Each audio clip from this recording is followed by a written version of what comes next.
Hello friends. तो आज हम डिस्कस करेंगे how to find the LCM of two numbers. अगर हमको किसी दो नंबर्स का एलसीएम फाइंड करना है तो सबसे पहले हमको ये पता होना चाहिए कि what is the meaning of LCM. अगर हम सबसे पहले इस एलसीएम को ही समझ लें अच्छे से तो दो नंबर्स का एलसीएम फाइंड करना अपने आप आसान हो जाएगा। तो LCM stands for least common multiple.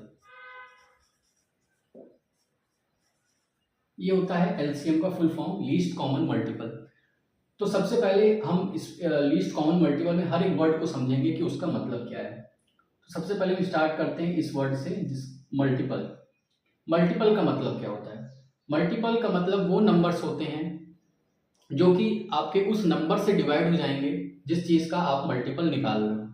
For example, अगर मैं आपसे कहूँ कि what are the multiples of 5, तो आपको ऐसे नंबर्स बताने हैं जिनको 5 डिवाइड कर देगा। For example 10, 15, 20, 25 and so on. ये ऐसे नंबर्स हैं जो कि 5 से डिवाइड हो जाएंगे, इसीलिए ये नंबर्स 5 के मल्टीपल्स हैं। ये होता है मल्टीपल का मतलब। अब कॉमन की हम बात करेंगे। What is the meaning of this word common? Common का मतलब हुआ जो दोनों में बराबर हो। अब यहाँ पे हम दो नंबर्स का एलसीएम फाइंड कर रहे हैं, तो सबसे पहले हम दो नंबर्स के मल्टीपल्स निकाल लेंगे, फिर उनके बीच में देखेंगे कौन से मल्टीपल्स हैं जो कॉमन है।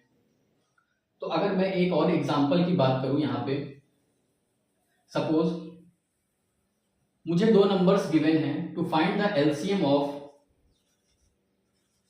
10 एंड 15। तो हम क्या करेंगे, सबसे पहले हम 10 के मल्टीपल्स लिखना स्टार्ट करेंगे और 15 के मल्टीपल्स लिखना स्टार्ट करेंगे।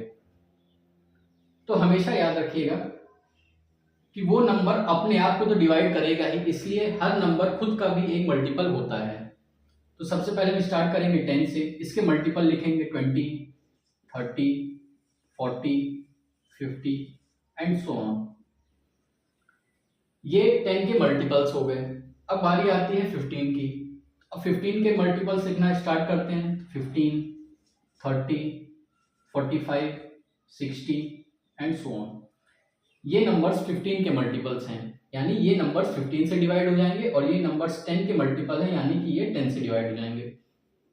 तो मेरा ये मल्टीपल वर्ड क्लियर हुआ। What is the meaning of this word multiple. अब आता है अगला वर्ड कॉमन। तो हमने जो मल्टीपल्स फाइंड किए हैं उनके बीच हम ये फाइंड करेंगे कौन सा मल्टीपल ऐसा है जो कॉमन है। तो आप देखिए 10 यहाँ पे आ रहा है, यहाँ नहीं आ रहा है। 20 यहाँ पे आ रहा है, यहाँ नहीं आ रहा है। 30 आपका यहाँ पे आ रहा है और यहाँ पे भी आ रहा है, यानी 30 एक ऐसा मल्टीपल है जो दोनों के मल्टीपल्स में कॉमन है। फिर हमको आगे देखने की जरूरत नहीं, क्यों? क्योंकि अगला वर्ड मेरा कह रहा है लीस्ट। लीस्ट मतलब सबसे छोटा। तो इनके मल्टीपल्स में सबसे छोटा मल्टीपल ऐसा जो कॉमन हो वो है 30। तो हमको यहाँ पे 30 पे ही वो नंबर मिल गया जो दोनों मल्टीपल्स में कॉमन है और सबसे छोटा है, इसलिए हमको आगे देखने की जरूरत नहीं। तो हमको यहीं भी पता चल गया कि 10 और 15 का एलसीएम क्या होगा, 30। ये सबसे आसान तरीका होता है किसी भी दो नंबर्स का एलसीएम फाइंड करने का। आप सबसे पहले उनके मल्टीपल्स को लिख लीजिए, फिर उनके बीच में ये देखिए कि कौन से ऐसे मल्टीपल्स हैं जो कॉमन हैं। फिर उन कॉमन मल्टीपल्स में से जो सबसे छोटा मल्टीपल होगा वही आपका एलसीएम हो जाएगा, because LCM stands for least common multiple. अगर आप ये तीनों वर्ड्स का मतलब समझ जाएंगे तो आप आसानी से किन्हीं भी दो नंबर्स का मल्टीपल फाइंड कर सकते हैं। Thank you.